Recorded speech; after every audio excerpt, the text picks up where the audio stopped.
Hey guys, it's Faye from Solarflow and I am back with another video. Today's topic is a deep dive behind the veil energy read on magic, spells, and incantations. Are they real? Are they okay to play with? And if they are real, what are some modern day examples of them? So if this sounds like an interesting topic to you, please stick around, and if not, I'll catch you at another video. So first of all, I just want to say thank you. This was a request from a subscriber as well as my mom. Hi, Mom. And as you guys know, I love your suggestions, so please keep them coming. The reason for that is you guys are really, really thoughtful and insightful in bringing me topics that I would ordinarily not even necessarily think to look into. And as you know, that if it's a really great topic and there's a lot of information there, then I'll do a video on it, like this one. Or if not, then it will make an appearance in a future AMA, or even one of these days, I'm gonna do a live. So comment down below if you have something you want me to look into, or if you want me to do a live, we'll do it one day, okay? Last thing I want to discuss before we get into this is, as you guys may or may not know, if you're new here, first of all, hi, I'm Faye. I am a channeler, an energy reader, remote viewer, astral traveler. I get really, really jazzed up about all this esoteric stuff that we can't necessarily see because it's behind the veil, but is no less very, very real. So if you're new here, thank you for being here. That's who I am. And I will never ever research any of the topics that I talk about because, first of all, my guides are my Google. And second of all, any researched information is just going to create like layers that is going to compete with the channeled information that comes in. So to be the very best channeler of information I can possibly be, I will never ever research any topic that I discuss. However, I know that very often you guys are bringing information to me saying how it does line up, and that's great if it does. If it doesn't, I'm okay with that too, because anything, as we're going to kind of talk about later on in the video today, that has been said to us or fed to us or been given to us is probably subject to missing information or incomplete information, or could even be a fabrication altogether. So just keep that in mind, and as I say at the end of every video, please take any information that resonates and leave the rest behind. I'm just one chick up here on YouTube talking about some stuff that's cool and jazzes me up. And if it resonates, cool. Okay, so we're gonna dive in. Now, super interesting and notable actually is that when I was looking into the information, it took me back to something I have channeled in the past. But it was shown to me in a slightly different way, which is that the origins, or the foundation, let's say, not the origins of practice, but the foundation of where magic, spells, and incantations actually begins is ancient Egypt. Now, in the past, when I have actually looked into ancient Egypt, what was shown to me is that, first of all, Egypt, or certainly the way that it was back then, was nothing but a desert. And as I have shared with you guys in other videos, any area such as a desert where it's not developed and it's not built up and there's not a lot around it, it's already a high vibration location.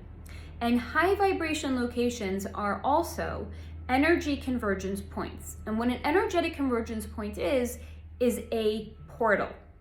So ancient Egypt was actually a portal.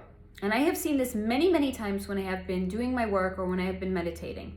So that's why it was really interesting and notable when this came in and it connected to ancient Egypt. I was like, oh, okay, let's see where this is going. And what was shown to me was, because ancient Egypt was a energetic convergence point, i.e. a portal, interdimensional entities were coming through. And the interdimensional entities that came through did not look like the ancient Egyptians. As you can imagine, how did they actually look? Well, if you want to know, just look at what were the Egyptians documenting in their hieroglyphics. They were documenting very, very tall beings, They were documenting entities that looked perhaps like half man, half animal, right? So they had like a human body, but they had different kind of heads, like a head that looked like a dog or a head that looked like a wolf. They were showing you, that was their version of like a newspaper. They were showing you what was there at that time. In addition to that, they have hieroglyphics that actually look like what we would consider to be like a craft of some kind or a UFO, because that's what was there.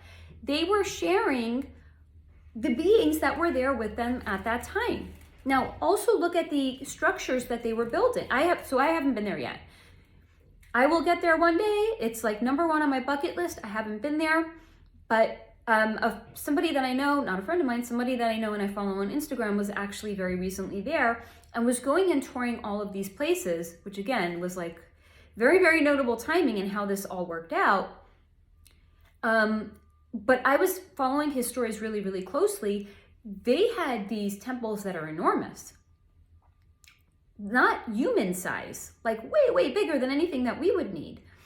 And also think about like the pyramids.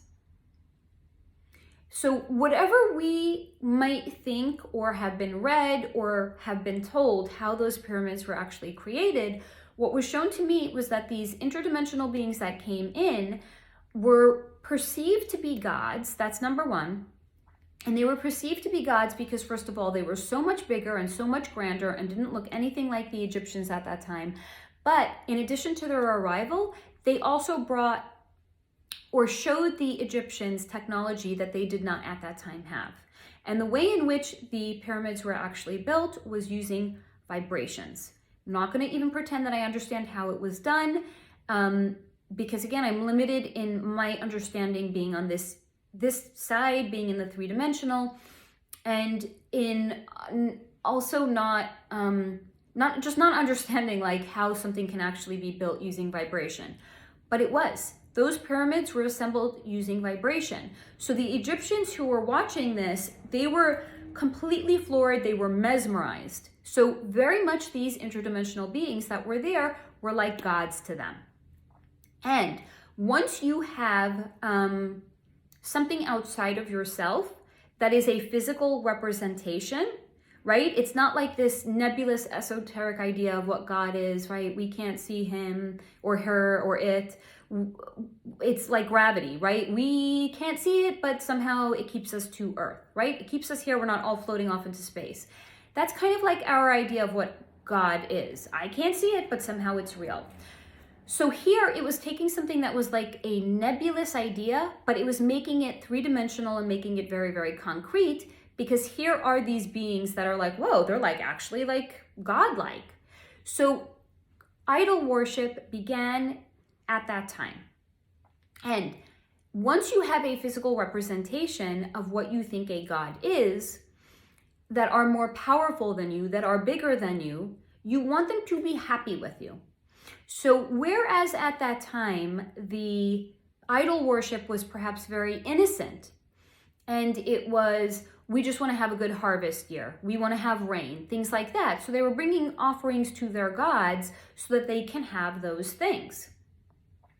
Now, what was also, my attention was kind of drawn to another time period as well, which was notable, which was that at a certain point, these idol worship or the idea of trying to, let's say, ask for like a good harvest or a good rain season or whatever it is, did have to go underground at a certain point. And I'm not saying this is like the definitive time when it happened.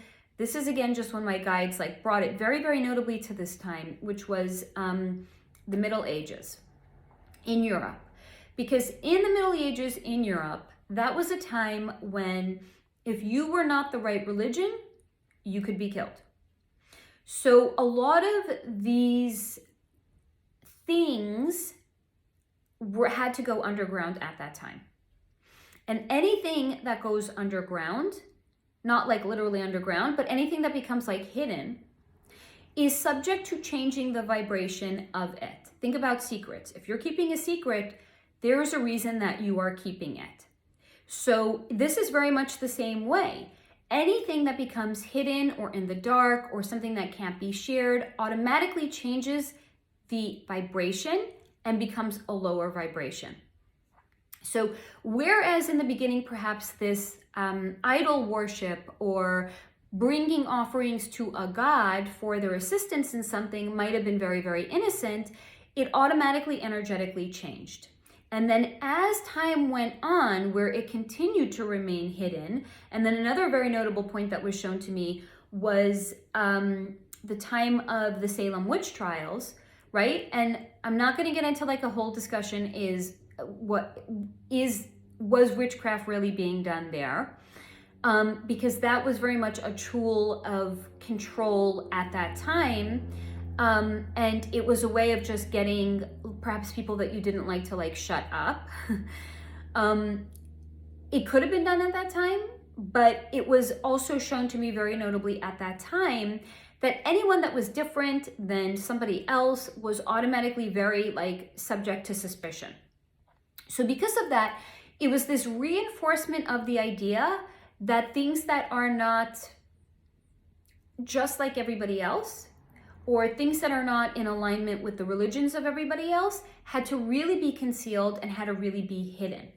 So that further continued to take the vibration of this and draw it down. And that continued to change the energetic blueprint of it. Now, we're going to continue a little bit further along, and we're going to say that it had many, many hundreds of years in which it had to remain hidden. And then we have two notable people that continue to subvert it and change it. And then we had the internet. And those two notable people, one of them is Aleister Crowley, who I think was alive somewhere in the like 1920s, I want to say. And I think, and again, I really have not looked into Aleister Crowley other than I was sitting down just prior to meditating to share this information. Creepy dude. I'm just going to say like this. Aleister Crowley, when I was looking into him, there is nothing there. Like nothing. It was really weird. It was really creepy. It's not just because he's on the other side. It was almost as if, and I know he was a physically real person, but it was almost like he was not like a real person because there was like no substance there. And I think there was no substance there because he really aligned himself with the dark side. I think Aleister Crowley was I want to say maybe the founder of the Church of Satanism, I think. Maybe, I'm sure anyone out there who's watching this that knows, you're gonna let me know. But so he was the first notable person, Aleister Crowley, and then the second notable person was Anton LaVey. And Anton LaVey, also a Satanist. Okay, so understand that anytime somebody is aligning themselves and they're very, very publicly coming out and they are saying who they are aligning themselves with, it's done without shame. It's done without fear of being reprimanded or reproachment. So they have to be probably very, very high up in their connection to their religion where they do not feel reproachment or fear being judged in any way, shape, or form. They're very, very like confident in it. So just understand like how far into their devotion and commitment to their God, Satan, they were very, very like strong in coming out about that.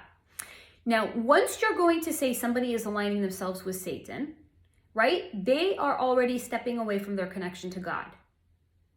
Interesting, very notable. Let's explore that because that actually has a lot to do with magic, spells, and incantations as we know it today, which is, I'm going to compare it to solar power versus a outlet that you need to plug something into. So solar power is, let's say there's panels that are on a roof. I know some people actually even have like chargers for their cell phone. That's actually a really good one. Let's go with like a charger for a cell phone that's solar powered. So you have a solar powered charger for your cell phone. You can just like leave it out on your porch, or if you're in your car, you could leave it like it on your dashboard, whatever it is. And the sun coming in will charge it. So you need nothing else other than the sun to charge your phone. But let's say you can't get outside because you're working in a shop in your basement or something, and you are disconnected from what is always there. So you have to plug your cell phone, therefore, into the wall to charge it. Perfect way of looking at it. So anything that is divine, anything that is of the good, it's something that you're already always connected to. We already all have sparks of godliness that are inside of us. We are all already divine. We just need to connect to the divinity, and then our entire vibration will start to change, in which we can start to create things. But anybody that has already said they are now no longer connected to the divine, i.e., God is not my God, Satan is my God, they are disconnected from pure source energy. They are disconnected from the sun. They are now in the basement, charging their phone in the wall. So somebody like that has disconnected themselves from God, if they want to create things, they have to use spells, magic, and incantations to create, because they have lost their connection to what already always is. Okay? So, interesting, right? We're going to explore that a little bit more as well. Let me go back to my first page over here. So when I was also looking into the spells itself, what was shown to me is that imagine a spell is like a thread, right? Like even imagine if your sweater has a thread, you can pull it and it can come undone. But the thread connects to something that's bigger. A spell is very much the same way. It's something that is bigger, but it cannot be seen. Because again, just like we're going to go back to, let's say, ancient Egypt, and we're going to say that in ancient Egypt, there was a portal in which these interdimensional beings were coming in through. They came from someplace else, but they were on this side. So a spell is like that thread. It's on this side, but it can go someplace else as well. But it's not like on a sweater where you can pull it. It goes someplace that you can't see it.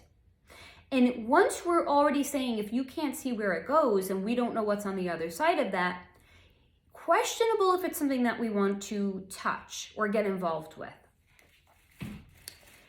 And here's another layer to it as well, which is to say, even if we can't see what it's connected to, as I shared in my video on extraterrestrials, any entity that is of the good has their own set of laws in which they have to follow when it comes to us here on Earth, right? So the dark beings have their own set of laws, which is the number one, biggest one is karmic retribution, which is we have to tell you what we're doing, we have to show you what we're doing, but how you choose to receive the information, once we have shared it, that's not on us any longer. So again, this is the example I always use. If we are sharing with you that, let's say, people have magical abilities, but you are watching it in a movie that you believe to be fiction, we've already shown you what is real. You're not accepting it or believing it, that's on you. But it's not on them for outing it in that way. So that is their number one rule of karmic retribution, right? We can do what we want. Earth can be our negative, low density playground. We've already told you, you're already consenting. So just like that's their number one, any positive vibration entity or being from another dimension or anything like that, they have their own set as well. And their number one is something called the law of non-interference. The law of non-interference is you as humans have free will. Free will reigns supreme, so we cannot come down to Earth and interfere in any way, shape, or form, because that is us usurping your free will. So if we're going to acknowledge that and we're going to say if they have their laws of non-interference, could we then speculate or hypothesize that what's on the other side of that thread may not necessarily be of the good? right? Because if what's on the other side of the thread is something that's good, that's them interfering. So it's not of the good. That's number one. Number two, any spell or incantation that somebody is doing is coming from a disempowered state. Because it's somebody that is saying, I don't have the power within myself or the capability within myself to either create the life that I want to have or to manifest things or anything like that. So I need to outsource my power to somebody or something else to get the things that I want. So it's coming from a low vibration energy. And again, go back to the way in which spells and magic has kind of evolved through the years, where if it started harmless enough, it did, because it was something that was hidden, become low vibration. Low vibration changes the energy of something. It is no longer of the good. It is no longer divine. Same thing, approaching anything from a disempowered state, saying it's something that I myself cannot do. You are outsourcing your energy to something other than you. Go back to that example I had given about when we are connected to God and godliness, it's solar power. Anything else is something where you're plugging your phone, so to say, or you're outsourcing your energy, so to say, into something that is not already there, because God is already inside of us. Connecting to God and all of that positive energy is already there.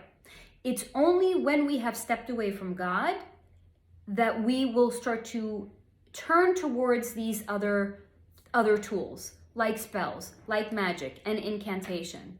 It's because anyone who is playing with it, either they're uninformed and they don't know, or it's somebody that is very, very informed and they do know, and it's somebody like a Satanist who is very much aligned with the dark side, and they do not have any connection to God any longer. So they have to turn to these things, okay? So number one, stop giving your power away. Number two, big thing that I've kind of learned over the years, which is, and I know it seems like it's harmless enough, if you've ever gone to like a metaphysical store and they have like candles for like love or abundance, if you don't know who created that candle, even if it sounds soft and friendly and lovely, if you do not know who created that candle and you do not know the intention behind what they were doing or what they were connected to at the time, do not buy such a candle. If you have one, whatever. Again, I just want to give you the information. No one is here telling you what to do, okay?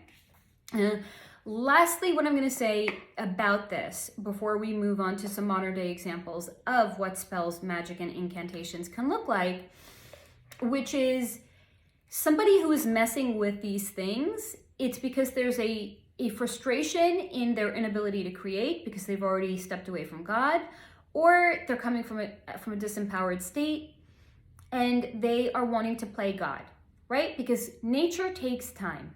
Anyone who has had a child, you know, there's a gestation period where your child is growing. You don't just get pregnant on day one and deliver your baby on day two. So there's a natural progression and a natural law in which things take time to gestate. So you can decide, like, I want this job, or I want this dude, or I want this car, whatever it is, right? There's a gestation period. So first of all, nature takes time. That's number one. Anything growing, if you've ever planted a plant, you know these things take time. If you have your own garden or anything. Number two, if something is not coming to you, it could be because number one, you're not a vibrational match to it. That's why it's not coming.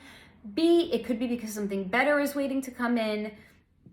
Or C, or three, it's because you are not yet in alignment with it. So if you're somewhere in the middle, but you're more on the high side and you're trying to attract something into your sphere that is darker than you, you're not a vibrational match. It's not going to come in. If you are trying to attract something that's higher than you, but you're not quite yet there yet, you're also not going to line up with it. So in anyone who is going to try to, instead of understanding this is not coming for a reason and what can I do within myself to become a vibrational match to it, instead they're going to try to subvert that right? And they're going to circumvent nature and the way in which things are actually supposed to happen. It is usurping people's power, it is usurping nature, and it is essentially playing God, or trying to. So don't play God and don't try to. Okay, now that we've kind of inspected all of these things, we're going to talk about what are some examples of modern day sorcery, magic, and witchcraft, okay? So now we're acknowledging these things are very, very real, right? And if they're very, very real, but they are having to be outsourced, it's because the person is either coming from a low vibration or the person is not on team high vibe. So anything that's going to come from that match is not going to be it's not going to be good, right? It's like, think of the movie Rosemary's Baby. Her spouse was, I think he was demonic, right? Because she did not have that baby was demonic too, right? So if somebody is partnering up with something that is not for the good, any offspring of it is not going to be of the good either, okay? Now, one really, really good example that came in is gangster rap. And yes, I've discussed it before, because it's really, really notable. And I think I discussed this in my video on the music industry, and there's a lot of stuff we're going to dive into with that as well. So first of all, gangster rap is an example of something that it's a negative spell. Believe it or not, that's a negative spell. Okay? It's not the way that we would necessarily believe spells to be, like abracadabra. But anything that is created in gangster rap is a spell, and it is a very low vibration spell. First of all, think about the words that they're using in songs. They're highly, highly derogatory of women, of society as a whole, and it can sometimes even call for violence. So that's really something that is not divine, okay? Now, in addition to that, how do you know that it is actually a spell? Because if you think about how many people or how many kids growing up, and it's maybe not so much this way now, it was, a number of years ago, but kids that were growing up were like wanting to be rappers. They wanted to be gangster rappers because it was also the image that was put on, but it was more than just the image, right? It was, yeah, sure, the gangster rappers had, they were iced out, right? They were blinged up. They had their cars and their houses and whatever. But it was because there was a spell cast on the younger generation that captured their attention. So you don't have to do anything. We all, if we want to be on the team high vibe, would benefit us to be conscious of what we give our attention to. Because when we give our attention to something, then we're more likely to get put under a spell by that something. So just some food for thought there, okay? Next thing that I want to move on to about what is an example of modern day magic spells and incantation. So I did talk about this also in my video on the music industry, which is performers do absolutely put their audience members under a spell. The most famous example that I can give you is the Queen Bee. And so again, this idea of being just aware and conscious of what we're giving our attention to and what we're consenting to, because if somebody chooses to go to a concert like her, then it's consenting to anything that's going to come out of that performance, right? I'm just going to leave it there. Okay, another thing, which is, this one was very, very weird actually, but it actually made a lot of sense when I started to think about it. What are the words that we are using, or what are the words that have become almost commonplace?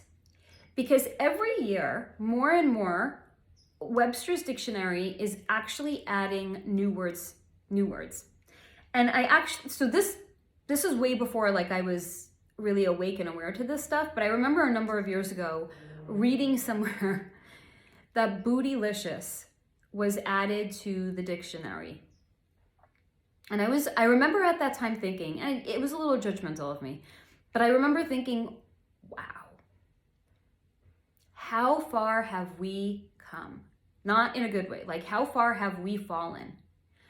That bootylicious, which is a word that was in a song by, again, Beyonce. How far have we come as a society? That bootylicious is a word in the dictionary. And when I was sitting down to this, channeling the information, I was directed to like look up what are some of the most commonplace words that were added to the dictionary in the last few years. I was like, okay, I'm going to see where this goes. And here's a number of words that were added to the dictionary in the last few years. They're low vibration. No surprise there. Here they are. Twerking. Girl. And the way that it's spelled is G-R-R-R-L.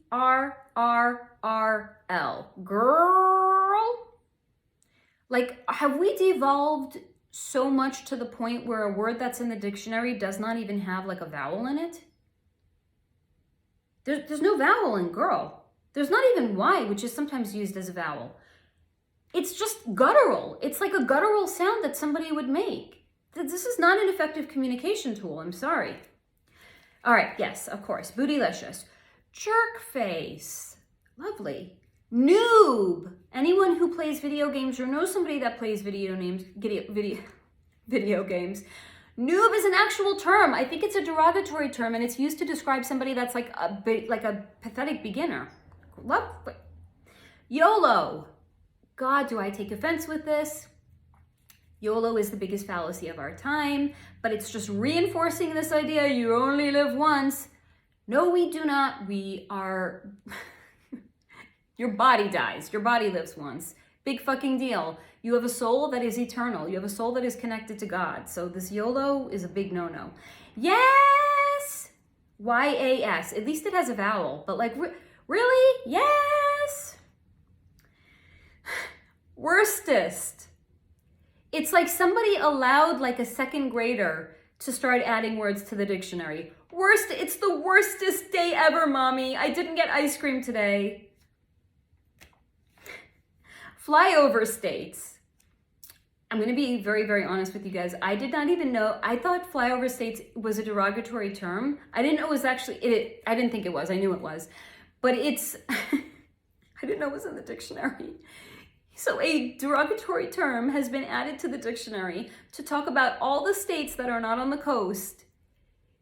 That it's just like, we're just flying over you because you're so unimportant. I don't think you're unimportant, first of all. Like, this is what is being communicated to people.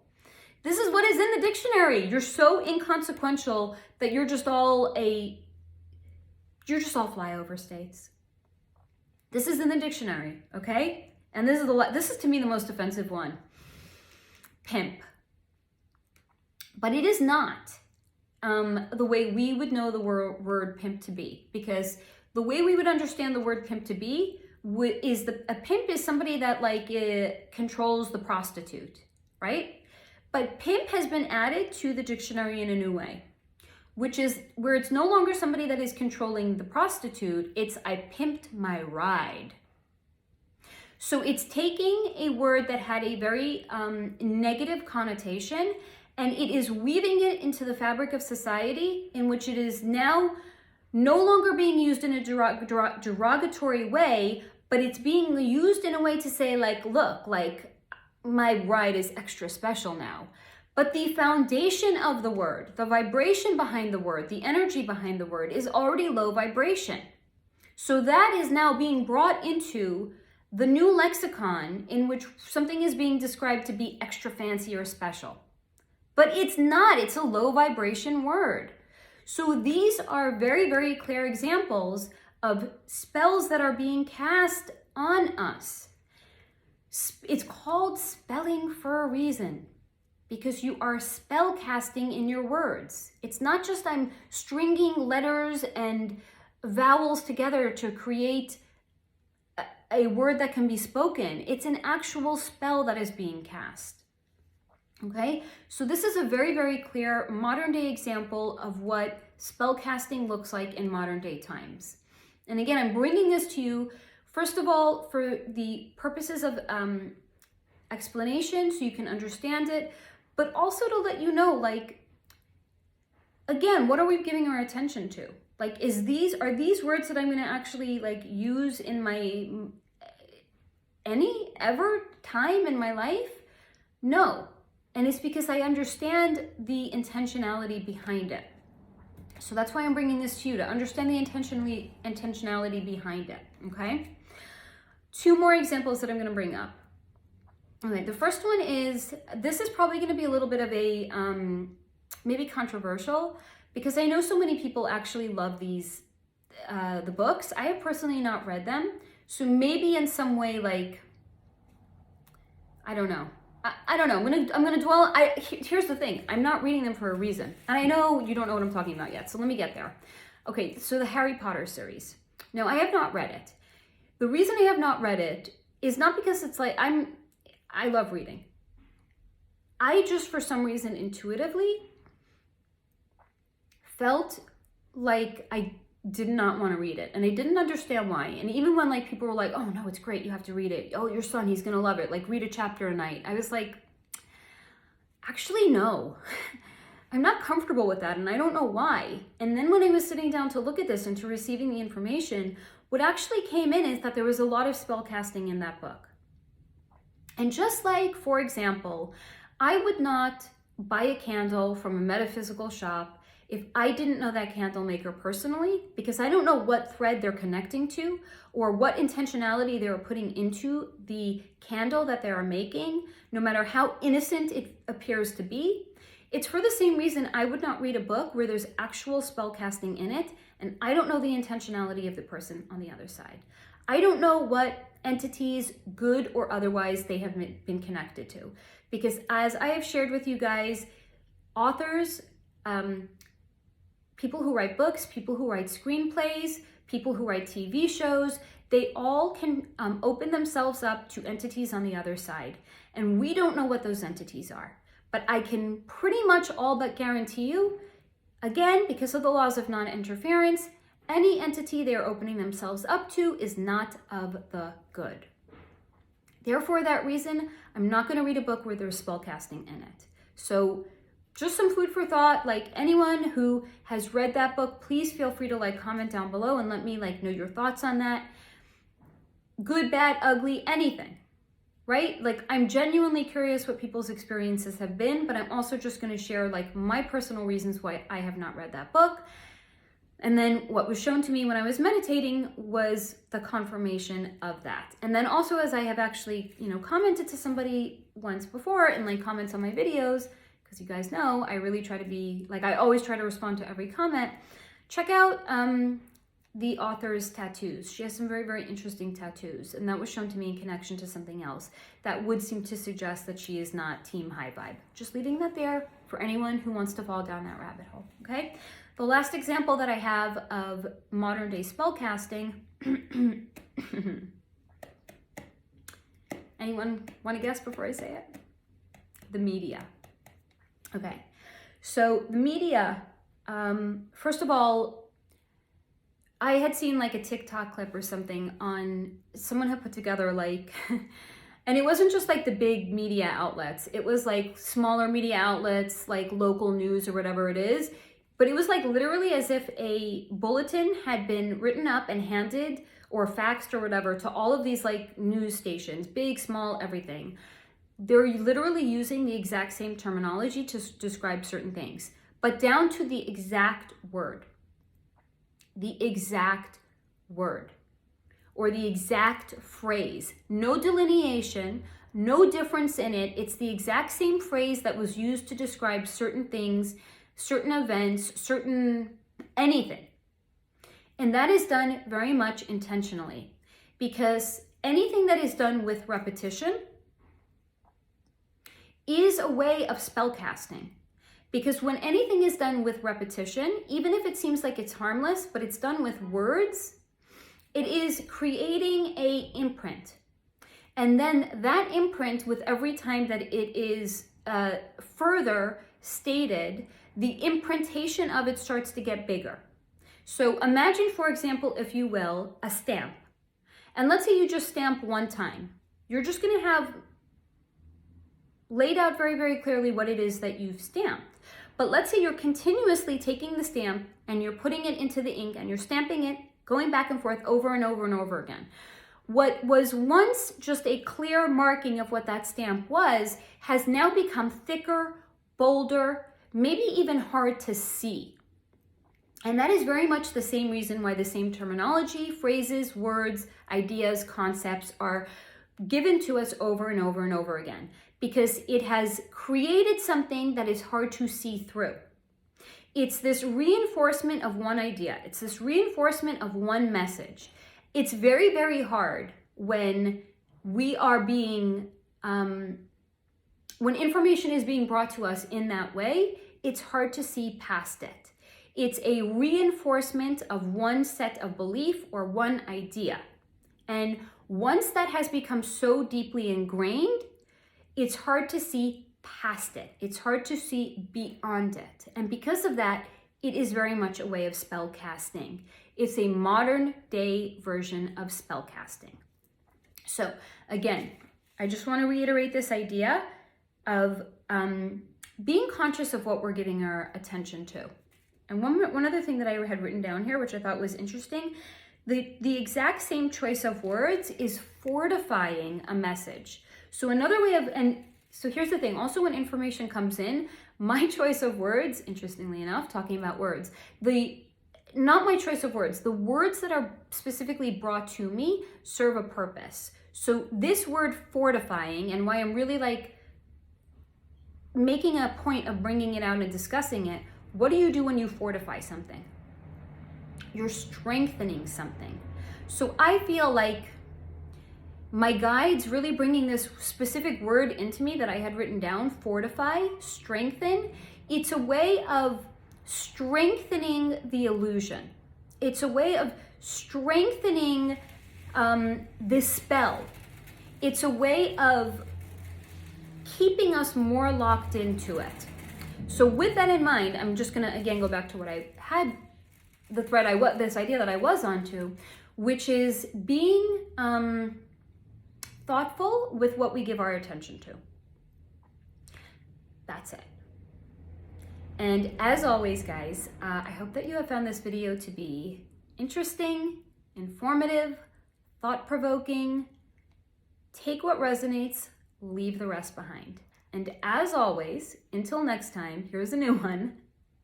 Be conscious with our words, be conscious where we give our attention to, because that will influence our vibration.